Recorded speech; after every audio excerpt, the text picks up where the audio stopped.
সেনাবাহিনী কোনো ধরনের ক্ষমতা লোভী হয় কিংবা কেউ ক্ষমতা নিয়ে নিতে চায়, তারা নোটিশ দিয়ে কোনোদিন ক্ষমতা নেয় না।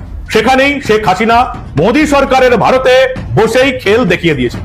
ঠিক কি হচ্ছে এই মুহূর্তে বাংলাদেশে? আমার একটাই আকাঙ্ক্ষা, দেশ এবং জাতিটাকে একটা সুন্দর জায়গায় রেখে ছুটি করা।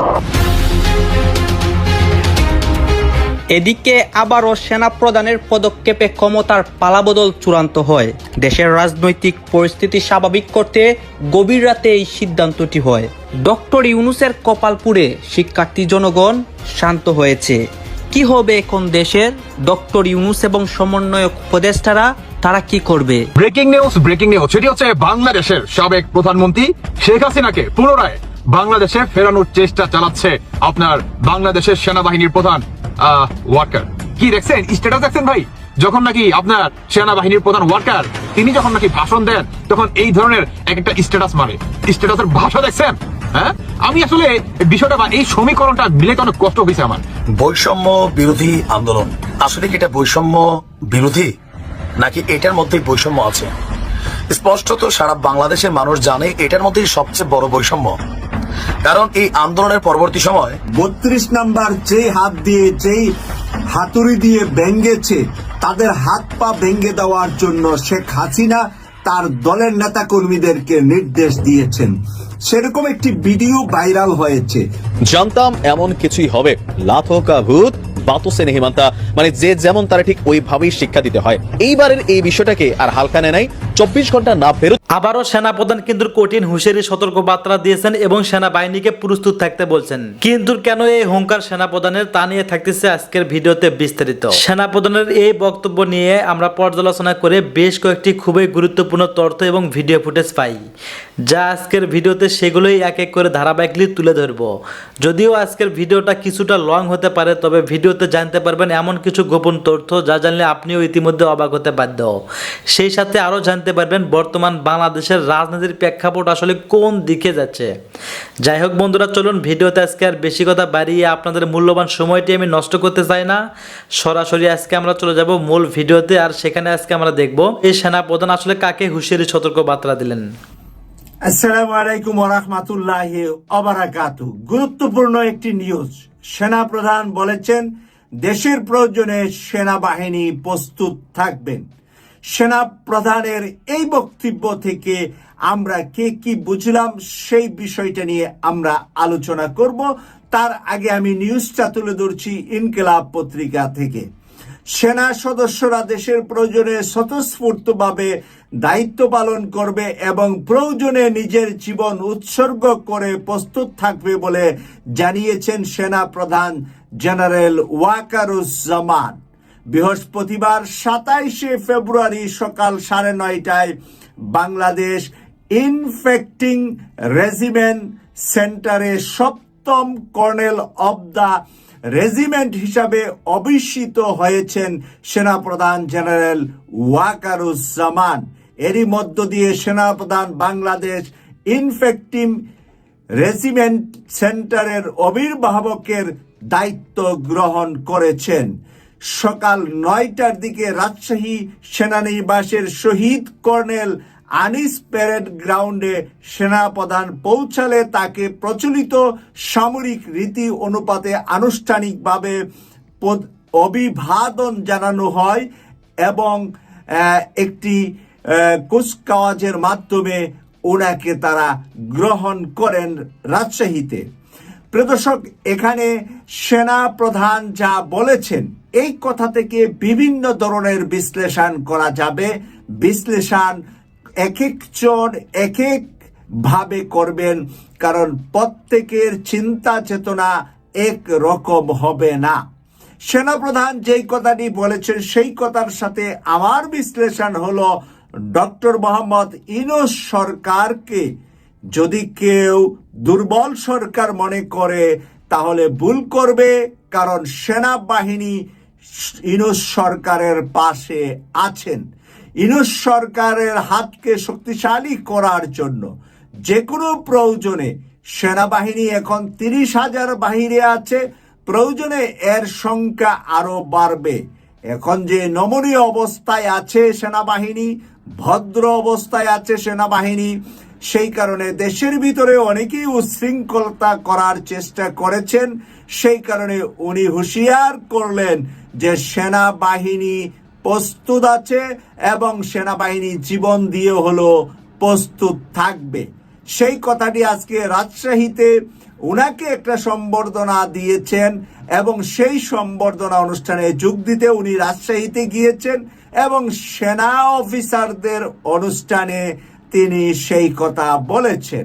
তো সেই জায়গা থেকে আজকে বাংলাদেশের ভুয়া নিউজ যারা করছেন, ভুয়া তথ্য যারা দিচ্ছেন, ভুয়া আলাপ যারা করছেন, তাদেরকে হুঁশিয়ার করছেন যে ভুয়া তথ্য, ভুয়া আলাপ করে সেনাবাহিনীর সাথে সাংঘর্ষিক করা যাবে না।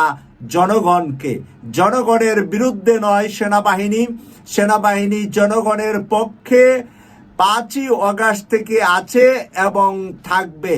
সেনাবাহিনীকে কোনোভাবেই জনগণের বিপক্ষে দাঁড় করানো যাবে না। ভারতীয় মিডিয়া প্রচুর চেষ্টা করছে সেনাবাহিনীর সাথে জনগণের একটি সংঘাত তৈরি করতে।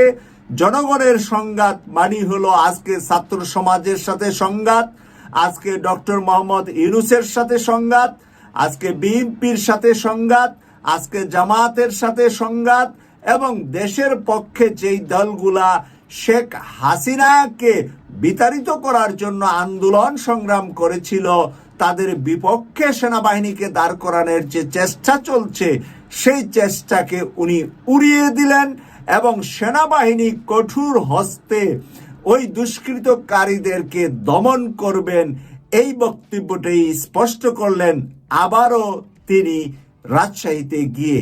কেটিভি 24-কে সাবস্ক্রাইব করে নিয়মিত বাংলাদেশ সেনাবাহিনীর প্রধান জনাব ওয়াকারুজ্জামান যে সন্দেহজনক অ্যাম্বিগুয়াস বক্তব্য দিয়েছেন, যে ধমক দিয়েছেন, সে বক্তব্য কার বিরুদ্ধে গিয়েছে, সরকার বক্তব্যটা কিভাবে দেখে? আপনারা জানেন যে ডক্টর ইউনূসকে যথাযথ সম্মান দেওয়া হয়নি, অর্ডার অফ প্রেসিডেন্সিও এখানে ভায়োলেট হয়েছে,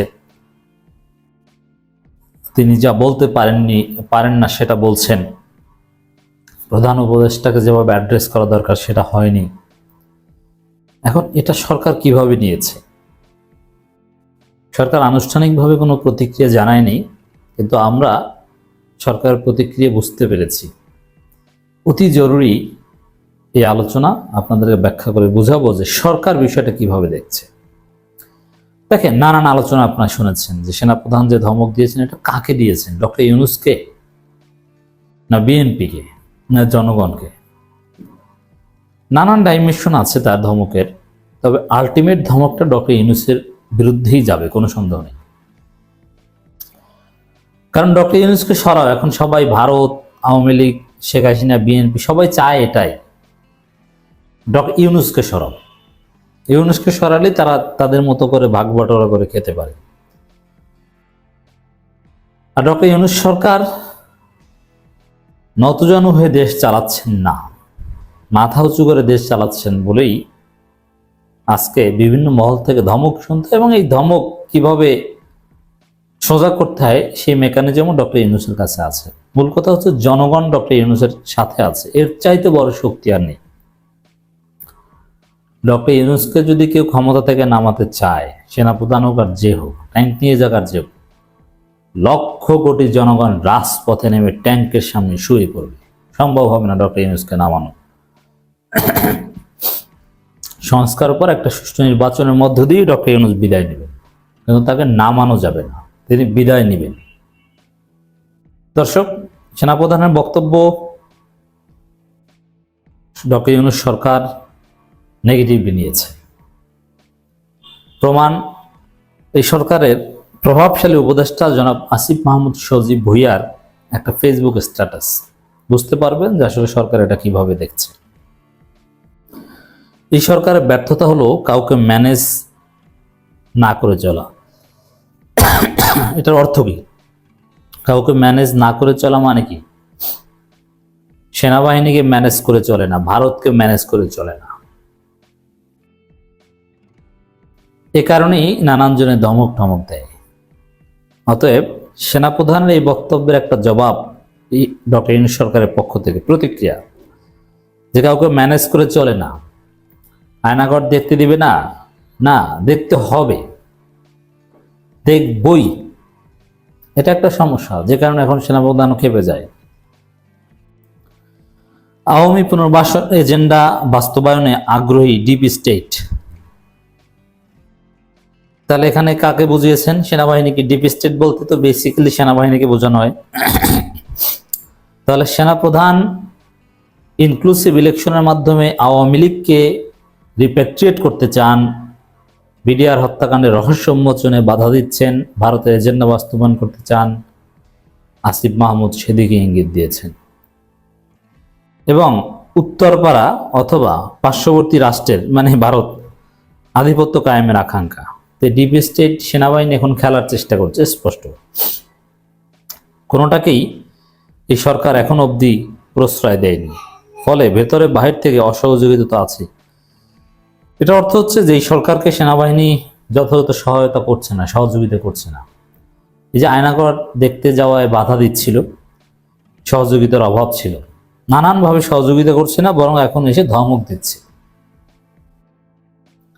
তাহলে সেনাপ্রধানের বক্তব্য একটা অসহযোগিতার চেষ্টা এবং নতুন সমীকরণ চেষ্টা হিসেবে মার্ক করছে ডক্টর ইউনূস সরকার।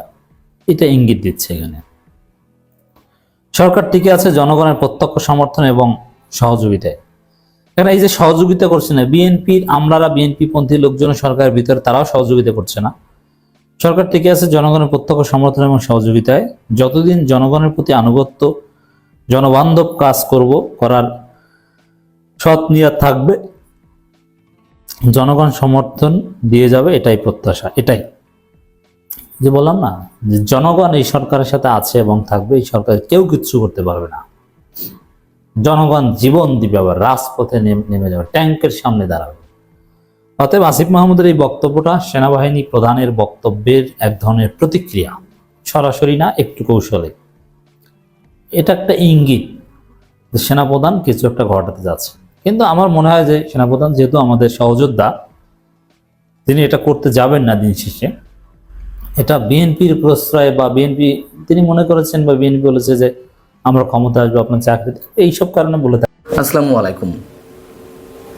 আমাদের সেনাপ্রধান জেনারেল ওয়াকারুজ্জামানের বক্তব্য নিয়ে ঘরে বাইরে গত 2 দিন ধরে যে ধরনের আলোচনা চলছে, বিশ্লেষণ চলছে, ঠিক একইভাবে দেশে এবং দেশের বাইরে, বিশেষ করে দেশের বাইরের গণমাধ্যমগুলোতে, আন্তর্জাতিক বিভিন্ন গণমাধ্যমের নানান ধরনের প্রশ্ন উত্থাপিত হচ্ছে, নানান ধরনের বক্তব্য বিশ্লেষণের চেষ্টা করা হচ্ছে। যেমন বিবিসি, ডয়েচে ভেলে, ভারতীয় Hindustan Times, the Hindu, NDTV, Khaleej Times, yahoo.com, অনেক গণমাধ্যমে নানান ধরনের বিশ্লেষণ উঠে আসছে। এবং এই ধরনের নানান ইস্যুকে কেন্দ্র করে যে প্রশ্নগুলো উত্থাপিত হচ্ছে, যে রাজনৈতিক দলগুলো কাদা ছোড়াছুড়ি করছে, এটি বলতে সেনাপ্রধান কি বুঝিয়েছেন, কাদেরকে সতর্ক করলেন তিনি, আওয়ামী লীগ নির্বাচনে অংশগ্রহণ করতে পারছে কিনা সে বিষয়ে কোনো ইঙ্গিত পাওয়া যাচ্ছে কিনা তার বক্তব্যের মধ্যে দিয়ে। এবং পিলখানা হত্যাকাণ্ড নিয়ে তিনি যেসব কথাবার্তা বললেন, তার বার্তাটি কি, স্বাধীনতার সার্বভৌমত্ব বিপন্ন হওয়া বলতে তিনি কি বুঝিয়েছেন, এরকম অসংখ্য প্রশ্ন উত্থাপন করে নানান ধরনের বিশ্লেষণ করার চেষ্টা করা হচ্ছে। এবং বক্তব্য দেওয়ার সময় সেনাপ্রধানের যে বডি ল্যাঙ্গুয়েজ, শারীরিক যে ভঙ্গি কিংবা বাচনভঙ্গি, সেগুলো নিয়ে নানান ধরনের বিশ্লেষণ চলছে। অর্থাৎ সেনাপ্রধানের এই বক্তব্যটি আমি আগেই বলেছি, বাংলাদেশে এই মুহূর্তের জন্য খুবই প্রয়োজন ছিল, খুবই প্রয়োজন, অন্তত যা আমরা ইতিবাচক হিসেবে দেখছি। এবং সেই জায়গা থেকে তার বডি ল্যাঙ্গুয়েজগুলো অনেকে বোঝার চেষ্টা করছেন তিনি আসলে কোন দিকে যাচ্ছেন, এমনকি সেনা অভ্যুত্থান ঘটতে যাচ্ছে কিনা। তিনি যদিও মুখে বলেছেন যে ওই ধরনের বা অন্য কোনো ইচ্ছা তার নেই, তারপরেও অনেকে প্রশ্ন তুলছেন যে তিনি কি সেনা অভ্যুত্থানের দিকে যাচ্ছেন। আন্তর্জাতিক গণমাধ্যমগুলো কে কী বলেছে সে বিষয়ে কিছুটা ধারণা দেওয়ার চেষ্টা করব। তবে সে বিষয়ে যাওয়ার আগে অন্তর্বর্তী সরকারের উপদেষ্টারা বা উপদেষ্টাদের ঘুম যে অনেকের হারাম হয়ে গেছে সেই ইঙ্গিত তো আমি দিয়ে রাখছি। এবং যেহেতু বিষয়টি সেন্সিটিভ, আমি স্পষ্ট করে কারণ নাম উল্লেখ করছি না, কে কি বলেছে সে কথাও বলছি না, শুধু বলছি অনেকের ঘুম হারাম হয়ে গেছে। অনেকে বলতে চাইছেন যে তার এই বক্তব্যের মধ্য দিয়ে আওয়ামী লীগকে পুনঃপ্রতিষ্ঠার একটা বিশেষ ইঙ্গিত আছে কিনা। আমি শুধু এটুকু বলে রাখলাম, আপনারা উপদেষ্টা তো খুব বেশি নেই অন্তর্বর্তী সরকারে, 22 জন 23 জন, প্রত্যেকের ফেসবুকে একটু যেয়ে দেখতে পারেন গত পরশু রাত থেকে গতকালকে পর্যন্ত কে কে স্ট্যাটাস দিয়েছে এবং সেখানে একটি বিশেষ শব্দ ইউজ করেছে। আমি সেই শব্দটি উচ্চারণ করতে পারি না, একেবারে ইনফর্মাল একটি শব্দ, যার মধ্য দিয়ে স্পষ্টত ইঙ্গিত পাওয়া যায় যে কার কি অবস্থায় এই মুহূর্তে অথবা কে কি ভাবছেন, কোন অবস্থায় রয়েছেন। এবং একই সঙ্গে প্রশ্ন তুলতে চাই, সরকারের উপদেষ্টা পদে থেকে, মন্ত্রী পদমর্যাদায় থেকে কোনো ব্যক্তি এই ধরনের শব্দ ইউজ করতে পারেন কি না, সেই প্রশ্নটি আমি রেখে দিলাম। এখন বিবিসি তাদের প্রতিবেদনে বলছে যে 5 আগস্ট শেখ হাসিনার শাসনের পতনের দিনে রাজনৈতিক দলগুলোকে ডেকে সেনাপ্রধান যে বৈঠক করলেন, সেদিন তার যে বডি ল্যাঙ্গুয়েজ সেটি নিয়ে অনেককে ভাবিয়েছে এবং খুব স্বাভাবিকভাবেই সেনাপ্রধানের যে বক্তব্য সেদিন ছিল আর গত 25শে ফেব্রুয়ারি তার যে বক্তব্য, তার বডি ল্যাঙ্গুয়েজের মধ্যে অনেক পার্থক্য আছে। সেদিন তিনি খুব নার্ভাস ছিলেন, খুব স্বাভাবিক। একটা দেশকে একটা ট্রাকের উপরে তুলে নিয়ে আসা, রাইট ট্র্যাকে নিয়ে আসার চেষ্টা, এবং তিনি সেদিন সব ধরনের দায়িত্ব নিয়েছিলেন কি একটা ভঙ্গুর পরিস্থিতিতে। সেদিন তার বডি ল্যাঙ্গুয়েজ খুব একটু অস্বাভাবিক থাকারই কথা, কিন্তু 25শে আগস্টে তার যে বডি ল্যাঙ্গুয়েজ অনেক বেশি কনফিডেন্ট, অনেক বেশি আত্মবিশ্বাসী ছিল, এমনটাই বোঝা যায়। সেটি বিবিসি উল্লেখ করার চেষ্টা করেছেন যে ওদিন তার শারীরিক ভঙ্গি এবং ভাষা অনেক কঠোর এবং শক্ত ছিল। সেনাপ্রধানের বক্তব্য নিয়ে কোন রাজনৈতিক দল কে কি বলছেন, তার বক্তব্যকে কে কীভাবে খণ্ডন করছেন সেগুলো তুলে আনা হয়েছে। মির্জা ফখরুল ইসলাম আলমগীর বিবিসিকে বলছেন যে সেনাপ্রধানের বক্তব্য দেশের সংশ্লিষ্ট সব পক্ষকে ঐক্যবদ্ধভাবে দায়িত্ব পালন করারই আহ্বান, এবং সে কারণেই সেনাপ্রধান সবাইকে সতর্ক করে দিয়েছেন। কেউ কেউ আবার বলছে যে গণঅভ্যুত্থানের পর অনেক ক্ষেত্রে অন্তর্বর্তী সরকার ব্যর্থ হয়েছে, বিশেষ করে আইন শৃঙ্খলা পরিস্থিতির চরম উদ্বেগ সংখ্যা তৈরি করেছে। রাজনৈতিক দলগুলো যে বিভেদে জড়িয়ে পড়েছে সেই মেসেজটি তো স্পষ্টভাবে দিয়েছেন সেনাপ্রধান, সেটি আমরা নিজেরাও দেখেছি। জামাত কি বলছে? জামাতের কেন্দ্রীয় নেতা মতিউর রহমান আকন্দ তিনি বলছেন দেশের অস্থিতিশীল পরিস্থিতির সঙ্গে স্বাধীনতা সার্বভৌমত্ব বিপন্ন হওয়ার বিষয় কেন এলো, এটি তাদের দলীয় ফোরামে আলোচনা করে এ বিষয়ে তারা প্রতিক্রিয়া জানাবে। এখন অন্যান্য গণমাধ্যম কি বলছে? ভারতের এমন কোনো গণমাধ্যম নেই যে বাংলাদেশের সেনাপ্রধানের বক্তব্য খুবই গুরুত্ব দিয়ে না ছেপেছে। আমি তো প্রথমেই বলেছি কারা কারা আছে এই তালিকায়। যেমন ইকোনমিক টাইমস বলছে অন্তর্বর্তী সরকার আইন শৃঙ্খলা বজায় রাখতে ব্যর্থ হলে বৃহত্তর সামরিক ভূমিকার ইঙ্গিত দিয়েছেন। সেনাপ্রধান নাকি এ ধরনের ইঙ্গিত দিয়েছেন, কিন্তু সেনাপ্রধান তো স্পষ্ট বলে দিয়েছেন যে অন্য কোনো ধরনের আকাঙ্ক্ষা বা ইচ্ছা তার নেই। এবং তার যুক্তি হিসেবে আমিও নিজেও বলেছি যে 5 আগস্ট এমন একটি সম্ভাবনা ছিল, খুবই বড় সম্ভাবনা, যেখানে কেউ কোনো প্রশ্ন তুলতে পারতো না, কিন্তু সেই সুযোগটি সেনাপ্রধান নেননি। যাই হোক, ভারতের গণমাধ্যমগুলো এই ধরনের একটি ইঙ্গিত দেওয়ার চেষ্টা করেছেন এবং বলা হচ্ছে যে তিনি অভ্যন্তরীণ বিভাজন এবং ক্রমবর্ধমান সহিংসতা নিয়ে উদ্বেগ প্রকাশ করেছেন। একই ধরনের সংবাদ বাংলা যে পত্রিকাগুলো রয়েছে ভারতে, বিশেষ করে সংবাদ প্রতিদিন, তারাও হেডলাইনে এরকম করেছে যে সেনা অভ্যুত্থানের দিকে কি বাংলাদেশ, এরকম প্রশ্ন রেখে তারা করেছে।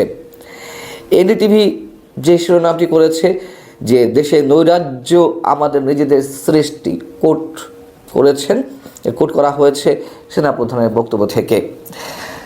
খালিজ টাইমস আবুধাবির প্রখ্যাত একটি গণমাধ্যম, তারা কি বলছে? তারাও খানিকটা ওই ধরনের ইঙ্গিত দিয়েছে যে বাংলাদেশের সামরিক অভ্যুত্থানের দীর্ঘ ইতিহাস রয়েছে। 5 আগস্ট শেখ হাসিনা হেলিকপ্টারে ভারতে পালিয়ে যাওয়ার পর মিস্টার জামানি দায়িত্ব গ্রহণ করলেও তিনি জনগণকে নোবেল পুরস্কার বিজয়ী ক্ষুদ্র ঋণের অগ্রদূত মোহাম্মদ ইউনুসকে সমর্থন করার আহ্বান জানিয়েছেন। যাই হোক, পাকিস্তানের ডন তারাও এই ধরনের ন্যারেটিভ তুলে ধরেছে। এখন বিষয় হচ্ছে যে আমি আগেই বলেছি আমার একটি কন্টেন্টে, সেনাপ্রধানের এই বক্তব্যকে যে যার মতো করে ধরছেন, সরকারের সমর্থক বা সরকারে যারা রয়েছেন সংশ্লিষ্ট দায়িত্বশীল, অনেকে সেনাপ্রধানের বক্তব্যটি নেগেটিভভাবে নিচ্ছেন, আবার একইভাবে নেগেটিভভাবে নিচ্ছেন আওয়ামী লীগের যারা রয়েছেন, আওয়ামী লীগের সমর্থক, তারা বলছে যে সব কিছুর জন্য দায়ী সেনাপ্রধান। কেন এই সব যে মব চলছে, অরাজকতা, অস্থিতিশীলতা চলছে, সেনাবাহিনী তার যে ভূমিকাটা নেওয়া উচিত সেটি এতদিনে না নিয়েও কেন হঠাৎ করে তিনি এই ধরনের মন্তব্য করলেন? দেখুন, করতেই পারেন। তারপরে তো আরও একটি পক্ষ রয়েছে, আরও একটি পক্ষ আমাদের মতো যারা সাধারণ মানুষ, তারা সেনাপ্রধানের বক্তব্যটি অবশ্যই অন্যরকমভাবে গ্রহণ করেছে এবং তাদের মধ্যে এমন একটি ধারণার সৃষ্টি হয়েছে যে অন্ধকার চারিদিকে দেখা যাচ্ছিল, সেখান থেকে খানিকটা হলো আলোর একটা রেখা সেনাপ্রধানের বক্তব্য। দর্শক, সেনা সদস্যদের সর্বোচ্চ দায়িত্ব পালনে প্রস্তুত থাকতে হবে সরাসরি বলে দিয়েছেন সেনাপ্রধান জেনারেল ওয়াকারুজ্জামান। আমি লাইনটা পড়ছি পুরোটা। সেনাবাহিনীর প্রধান জেনারেল ওয়াকারুজ্জামান বলেছেন, দেশের প্রয়োজনে, বাংলাদেশের প্রয়োজনে সেনাবাহিনীর সদস্যদের সর্বোচ্চ দায়িত্ব পালনে প্রস্তুত থাকতে হবে। আমি আবারও পড়ছি।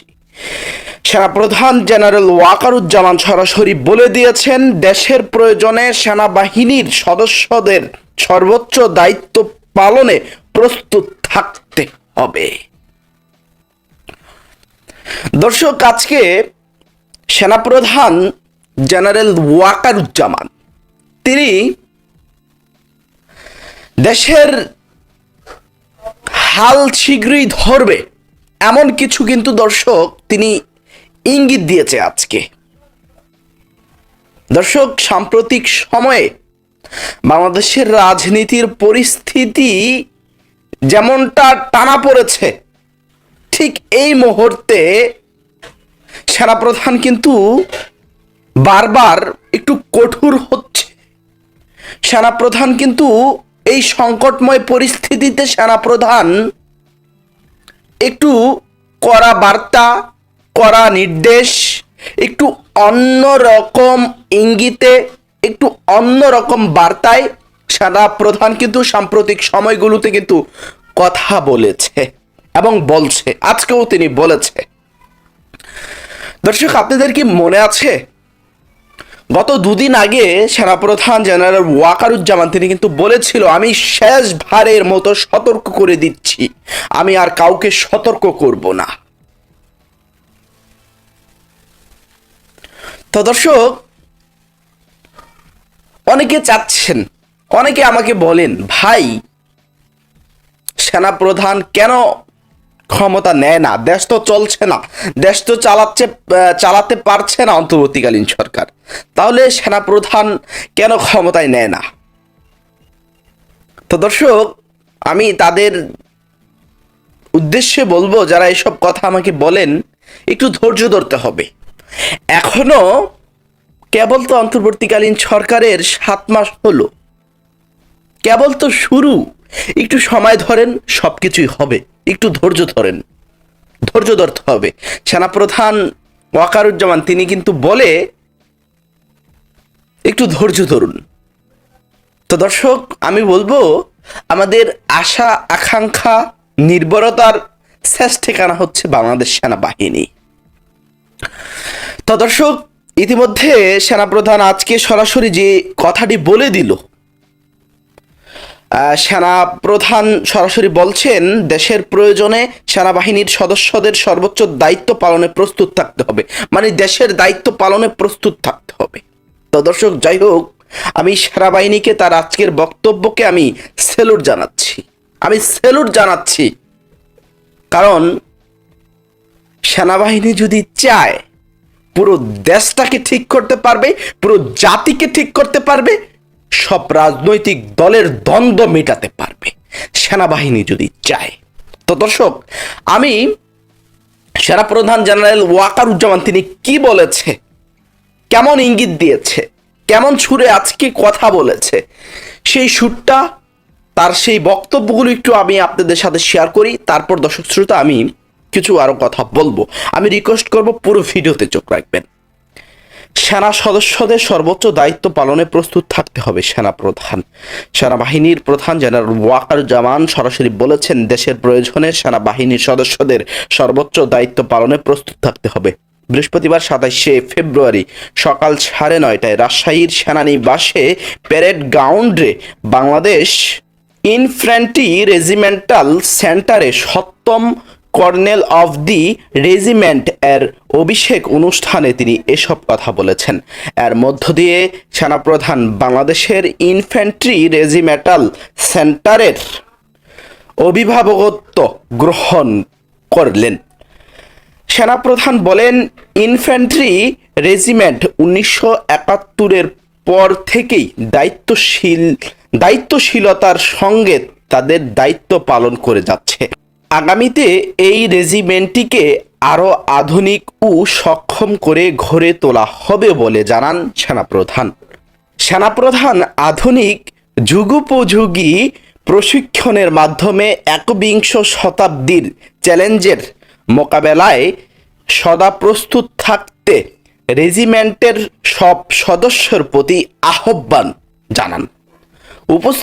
অনুষ্ঠানে উপস্থিত ছিলেন সেনা সদর বাংলাদেশ ইনফ্যান্ট্রি রেজিমেন্টের ঊর্ধ্বতন কর্মকর্তা সহ আরো অনেকে। এর আগে রাজশাহী সেনানিবাসে প্যারেড গ্রাউন্ডে সেনাপ্রধান পৌঁছালে তাকে প্রচলিত সাময়িক রীতি অনুযায়ী আনুষ্ঠানিকভাবে অভিবাদন জানানো হয়। এরপর সেনাবাহিনীর প্রধানকে কর্নেল র্যাঙ্ক বেজ পরিয়ে দেওয়া হয়।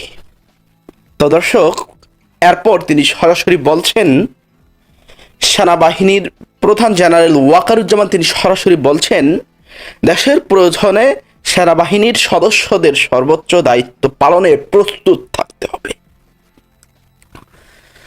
দর্শক, সাম্প্রতিক সময়ে দেশের রাজনীতির যে একটা পরিস্থিতি, যে একটা টানাপড়ন, ঠিক এই সময় 2-3 দিন ধরে সেনাপ্রধান যে সমস্ত বক্তব্য, যে সমস্ত ইঙ্গিত, যে সমস্ত বার্তাগুলো দিচ্ছেন, আমি মনে করি সেনাপ্রধান একেবারে সঠিক সময়ে সম উপযোগী সিদ্ধান্তগুলো, কথাগুলো, হুঁশিয়ারিগুলো, বার্তাগুলো, ডিসিশনগুলো নিচ্ছে আমার মনে হয়। তো দর্শক, অনেক কিছু ইঙ্গিত দিয়েছে সেনাপ্রধান আজকে, আমি বেশি কিছু আর বলতে চাই না। অবশ্যই দর্শক, আপনি কি ভাবছেন সেনাপ্রধানের এই কথার ইঙ্গিত ধরে? অবশ্যই দর্শক, আপনার মূল্যবান মতামত, মূল্যবান কথা কমেন্ট বক্সে লিখে আমাদেরকে জানাবেন। চ্যানেল নতুন হলে অবশ্যই চ্যানেলটি সাবস্ক্রাইব করবেন। ধন্যবাদ প্রিয় দর্শকবৃন্দ, আমাদের ফুল ভিডিওটি দেখার জন্য আপনাকে জানাই অসংখ্য ধন্যবাদ। তো বন্ধুরা, ইতিমধ্যে ভিডিও ফুটেজ থেকে কিন্তু বুঝতেই পারছেন আজকের ভিডিওটা কতটা গুরুত্বপূর্ণ ছিল। সেনাপ্রধান কিন্তু একের পর এক তিনি কিন্তু তার কঠিন হুঁশিয়ারি সতর্কবার্তা দিয়ে যাচ্ছেন।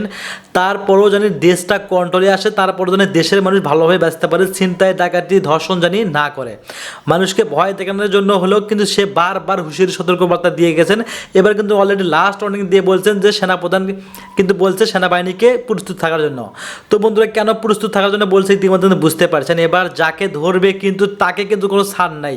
ইতিমধ্যে আপনারা দেখেছেন যে বৈষম্য বিরোধীরা আজ এই সময় কিন্তু আমাদের বৈষম্য বিরোধী কিন্তু অলরেডি যখন শেখ হাসিনা যখন দেশ থেকে পালিয়ে যায় তখন কিন্তু গোপালগঞ্জকে সেনাবাহিনী ধরে এমন পিটেছে, আপনি কিন্তু ইতিমধ্যে দেখে পেয়েছেন। আবারও শুরু হবে সেনাবাহিনীর সেই খেলা। যাই হোক বন্ধুরা, এই বিষয়ে আমি বিস্তারিত বলতে চাই না। ভিডিওটি দেখে আপনাদের কেমন লাগছে অবশ্যই কমেন্ট বক্সে কমেন্ট করে জানিয়ে দেবেন।